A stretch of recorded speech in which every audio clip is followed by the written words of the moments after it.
wrestling fans, thanks for clicking today's D-Rose Report. Hey, I'll give you a break tomorrow, how's that? Usually not much news goes on Sunday, but here's some of the highlights from the WWE shareholders meeting Friday morning from WWE headquarters in Stamford, Connecticut. Triple H addressed the WWE developmental rumors and said that the future has always been about making the best developmental territory as possible, doing the best with it. They are making plans to expand the developmental, but it's doing what it's designed to do, is cultivate new talent. Vince McMahon said WWE content on TV will remain PG, but movies will allow for content to be stronger ratings. Didn't say how much. Maybe PG-1.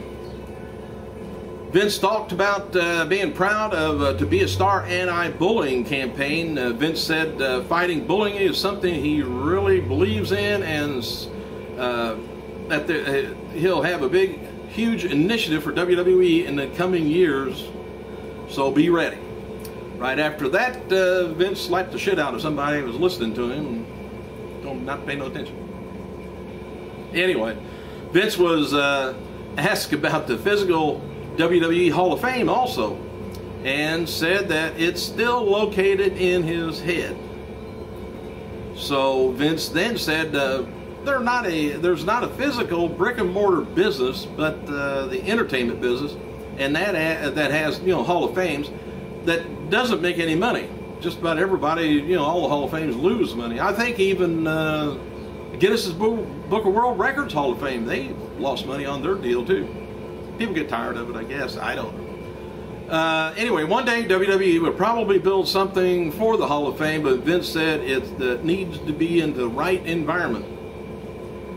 Oh, WWE's released a new Crossbones t-shirt for Intercontinental Champion Big Show.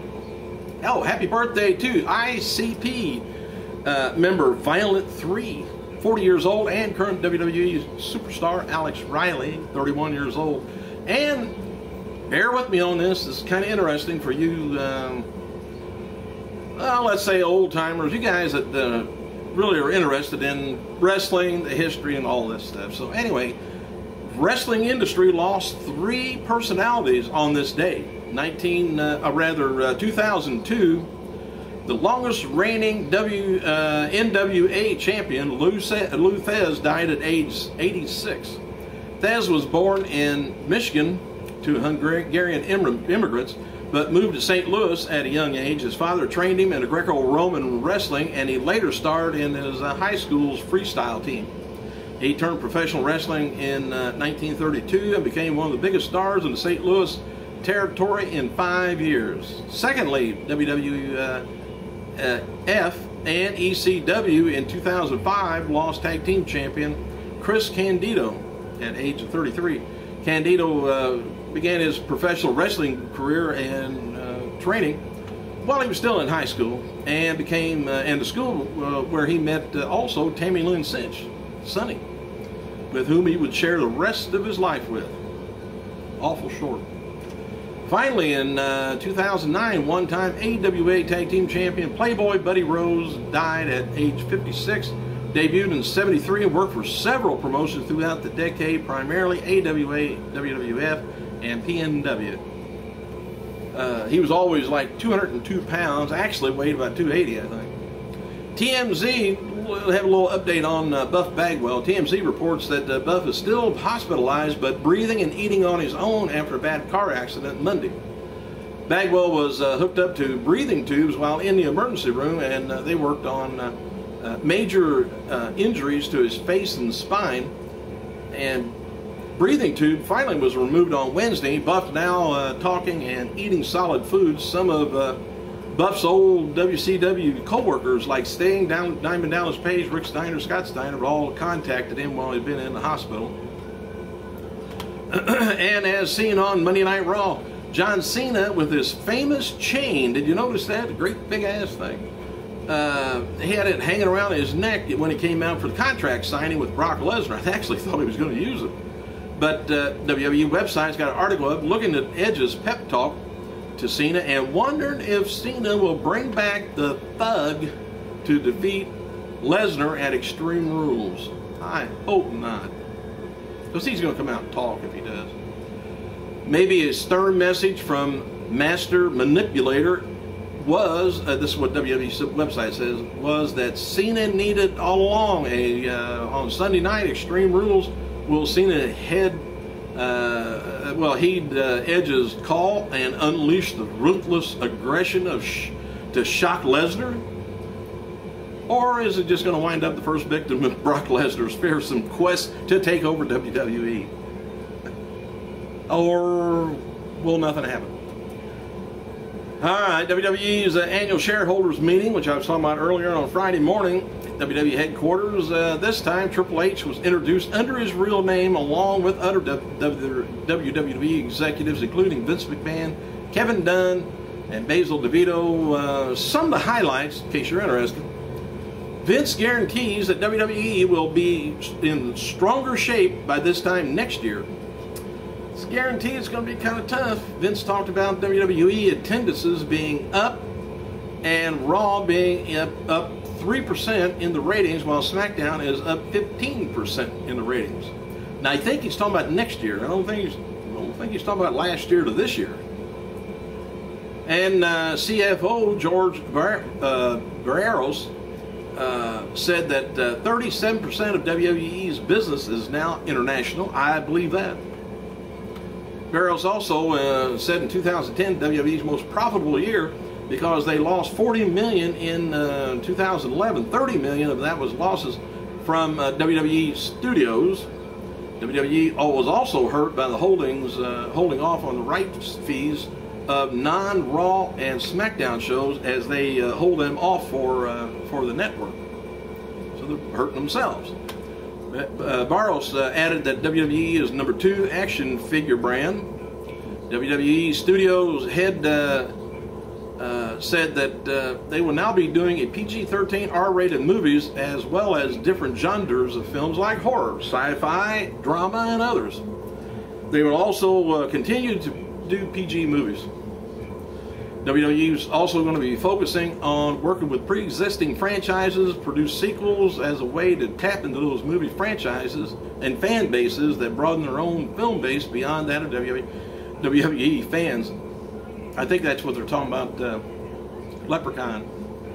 WWE Studios began acquiring completed movies, which will allow them to take the movie, brand it as a WWE film, and market it over in various WWE properties. The Marine Homefront will begin filming in June. WWE Superstar is going to be announced for the starring role. Horror movie No One Lives with Brodus Clay in a supporting role will be released in 2013. All right, off with Linda Hogan now. Linda Hogan. Anyway, she appeared on Wendy Williams' show. I don't know if you watched that or not. If you do, I don't know why you're watching this. But anyway, she was on there Friday and admitted that she lied about her husband, Hulk Hogan, having a homosexual relationship with Brutus the Barber Beefcake. Odd how you hear that he did, but to hear that he didn't, you never hear that, except for me. TNA officials gave Kurt Angle the weekend off, so he won't be appearing at the Northwestern live events.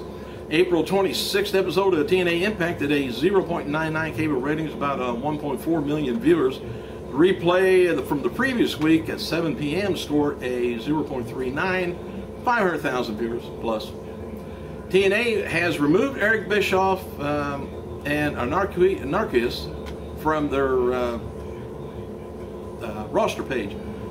Bischoff's removal was part of the storyline, and Anarchist might have been removed. Anarchist. Anyway, The Rock revealed that he will be filming a fight scene with Kurt Angle on the set of Pain and Gain today. Big fight scene, he said. Pain and Gain, my boy, Olympic gold medalist and wrestling machine. Kurt Angle boots the asses, he says. And WWE talent Damian Sandow will reportedly make his in-ring debut on SmackDown next week, finally. So we get tired of looking at his face. All right, as seen on Friday's SmackDown, Abraham Washington continues to scout out talent, and he's told the tag team champion Epio and Primo and Rosa Mendez have to answer by him on Monday's Raw if they want him to represent them. AEW also offered a professional service to Ryback. Ryback just turned around and left. And as noted before, WWE held the annual shareholder. Another part of the shareholders meeting is that a shareholder was asked if it was time to drop the price of the pay-per-views to a drop in buy rates, and Vince said no. So if they dropped the price of the pay-per-view due to a drop in buy rates, would anything happen? Vince says no.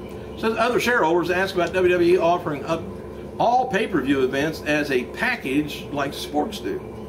Vince says it is a possibility, but they have to see whether or not the pay-per-view is going to be will be included as a part of the WWE network. If so, how that's going to change their plans. So anyway, another shareholder asked if pay-per-view events would be shown on network. Vince said they were formatting that, and it all depends on pricing. So it's called he's spinning everything for the shareholders. He's not telling them nothing. Announcements will be coming very shortly about the future of NXT and WWE Superstars distribution. WWE has used the show to in contract negotiations for the network. They have strategically held back on bringing shows back to TV. And Vince was asked about the concern over WrestleMania 29 and the chance that there will be held in 40-degree and possibly a possibility of now. Vince mentioned that fans going to MLB, NFL events, outdoors and dressing appropriately, as they're going to be the same for WrestleMania. He added that if it snows, it'll be a lot of fun. I say bullshit. With WWE Classics On Demand will most likely be dropped when the network launches. And regarding the network launching, Vince admits he did not have an answer, but an announcement is forthcoming. And he said they're going to be taking their time so they can keep options open. So he finally said he don't have no answer. Hey, The Rock posted a shout out to WWE corporate and post-production employees on Twitter this weekend. He said to all WWE corporate and production employees, thank you. That's all. And as seen on Friday's SmackDown, Antonio Cesaro made his WWE TV debut at a tryout match against Tyson Kidd. Cesaro was introduced by his lady friend Oksana before the match. Stipulation was that if John Laurinaitis liked what he saw, he would offer Cesaro a contract. Cesaro defeated Tyson Kidd in about 3 minutes. WWE website indicates that he's now part of the SmackDown roster. Hey, we got another newbie. Thanks for clicking, you guys. Love rookies, don't you? How about Andrew Luck? I gotta go.